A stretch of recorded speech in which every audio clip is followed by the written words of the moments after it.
In today's other news, Israeli forces opened fire near two aid distribution sites run by the U.S.-backed Gaza Humanitarian Foundation, killing at least 10 people, according to witnesses and health workers. Another 19 aid seekers were shot dead near a northern border crossing, and others were reported killed in airstrikes that hit tents and homes.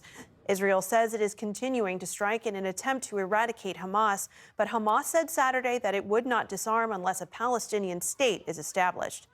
In Tel Aviv, U.S. Special Envoy Steve Witkoff met today with families of Israeli hostages who are calling on their government to end the war and bring back their loved one. Russia claims its forces captured a village in Ukraine's Donetsk region. Meanwhile, Ukraine says it struck Russia's Ryazan oil refinery, causing a fire. The reciprocal strikes hit a day after Ukraine mourned 31 people killed in Kyiv in Russia's deadliest attack on the capital so far this year.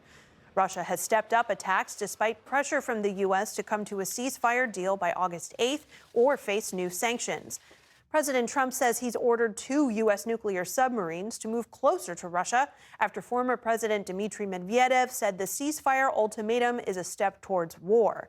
Medvedev is known for his inflammatory statements. Trump said, quote, "Words are very important and can often lead to unintended consequences."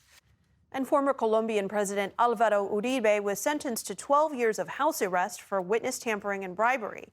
Uribe is a polarizing figure in Colombia, and his trial has gripped the country for nearly 6 months.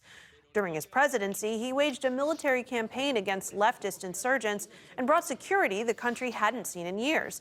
But critics say he should be held to account for bolstering right-wing paramilitary groups and for the military's killing of thousands of civilians falsely identified as rebels. Uribe said he will appeal the verdict.